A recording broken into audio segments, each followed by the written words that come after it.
mereka akan melakukan penyuluhan atau melakukan podcast yang dimana untuk mengetahui adanya tanda-tanda gejala atau penyakit yang dideritakan anak ibu.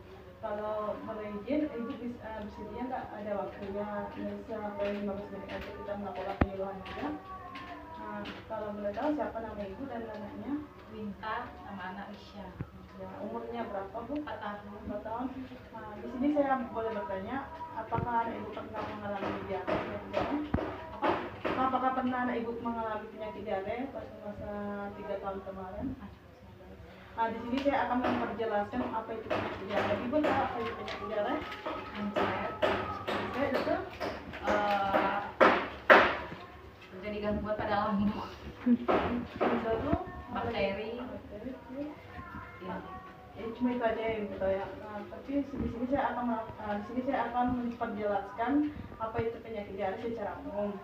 Penyakit diare itu adalah penyakit yang dapat menjadikan pengaruh besar anak tersebut terus menerus, dan ada juga pengaruh dari makanan dan minuman yang dikasih orang tuanya.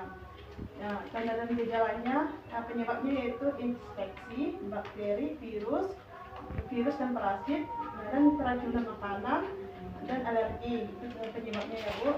Setelah itu tanda dan gejalanya itu muntah, demam, mengalir besar secara terus menerus. Ibu tahu apa itu gejala dehidrasi? Oh. Apa aja? Kekurangan cairan. Kekurangan cairan. Itu apa lagi bu? Cuma itu sih. Makan. Gejala dehidrasi itu bisa terjadi karena matanya cekung, keterangannya itu kulitnya menurun, dan juga mengalami penurunan pada kulitnya. Bahaya itu tahu apa aja bahaya diare pada ibu? Tahu bisa dehidrasi kan? Iya bu, betul juga. Tapi di sini saya perjelaskan bahaya dari diare atau kekurangan cairan, dehidrasi yaitu kehabisan cairan tidak sadar, itu bisa meninggal, menyebabkan meninggal. Itu harus bisa dicegah ya bu. Itu pencegahannya tuh ibu harus memberikan ASI setelah dia melakukan BAB atau diare, bisa ibu lakukan pemberian ASI jika anak tersebut sudah selesai BAB-nya. Setelah itu menggunakan air bersih, cuci tangan dengan sabun pada waktu sebelum dan sesudah makan. Setelah itu memasak airnya sampai mendidih ya bu, jangan sampai tidak mendidih. Jika tidak mendidih airnya ibu, nanti bisa juga mengalami berperut dan bisa mengalami diare juga. Setelah itu ibu kalau ada botol air minum, itu bisa juga ibu bersihkan dan ibu rebus botol air minumnya dengan bersih agar tidak ada kotorannya dan bisa penjagaannya itu. Nah, setelah itu di sini saya akan mengajari ibu teknik mencuci tangan dan anak ibu.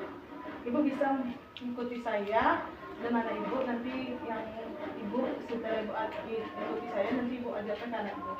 Yang pertama cuci tangan ke arah ini, misalnya sabun ya bu, kayak gini tangannya 1, 2, 3, 4, 1, 2, 3, 4, 1, 2, 3, 4, 1, 2, 3, 4, 1, 2, 3, 4, 1, 2, 3, 4, 1, 2, 3, 4, 1, 2, 3, 4. Ibu harus ajarinya seperti itu ya bu setiap harinya agar anaknya tidak infeksi atau kena virus. Cara yang penanganan yang diarenya tersebut itu ibu bisa berikan cairan oralit. Itu cairan oralit ini bisa juga menangani penyakit diarenya bu. Dengan cara itu secara di rumah itu ibu harus bersihkan buah atau sayur, buah-buahan seperti ibu kan kalau misalnya buka buah kan harus ibu bersih dulu, baru bisa ibu kasih ke anaknya. Kalau jika tidak ibu bersihkan tapi timbul penyakit diare kepada anaknya. Setelah itu cara pembuatan oralit ibu tahu? Pakai apa kan? Gula sama garam. Iya bu. Iya kan. Cara yang pertama itu ibu cuci tangan terlebih dahulu. Kedua, sediakan 1 gelas air minum sebanyak 200 cc.